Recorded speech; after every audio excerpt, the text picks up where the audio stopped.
I now recognize the ranking member, Ms. Wilson. Thank you. Thank you, Mr. Chair. Boy. Dr. Cicilline, the federal government is uniquely equipped to provide oversight of institutions to ensure that they are not harming students or wasting taxpayer money. While it may not be the federal government's role to tell students where to enroll, it is essential that the government help determine where not to go based on how institutions support or hurt their students. Tell us, why must the federal government and not individual students take the onus of identifying low-quality institutions?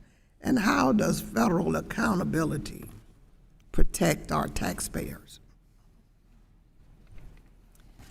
Thank you. Well, as I mentioned, imperfect information is a problem in this market. Choosing a college is very complex. There's a lot of information out there. And we know that just providing information may not get to the students who need it most.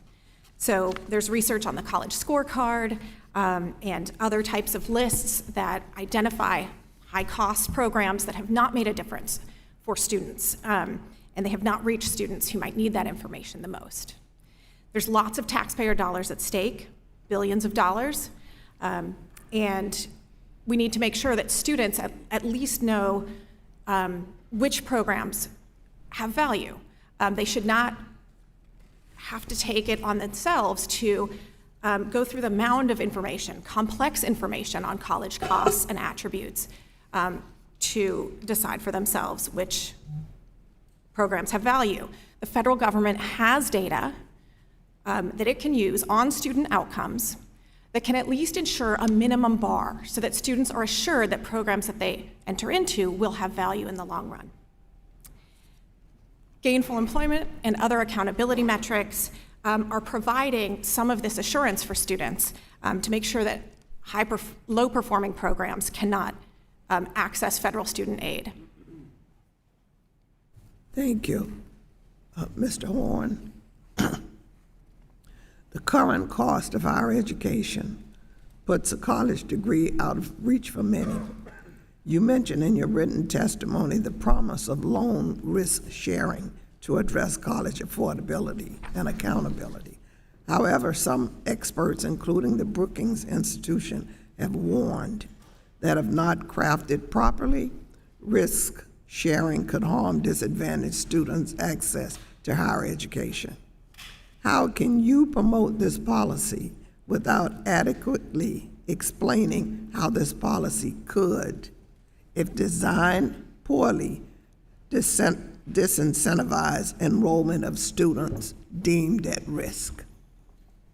Yes, I appreciate the question, and I think there's two sides that are important to balance here. One is the importance of accessibility for the socioeconomic gains that you mentioned in the beginning in your remarks about the benefits that can construe to successful graduation and placement into jobs. And so when you craft these policies, obviously making sure you ensure the upside is critically important. The second thing I would say is that Dr. Gillen and their institute have done a significant amount of work on thinking about the right way to structure these programs to balance the concerns of poor outcomes with the upside of really good outcomes that actually reset what the taxpayer is paying for around value for students and the importance of focusing on that ultimate value. Okay.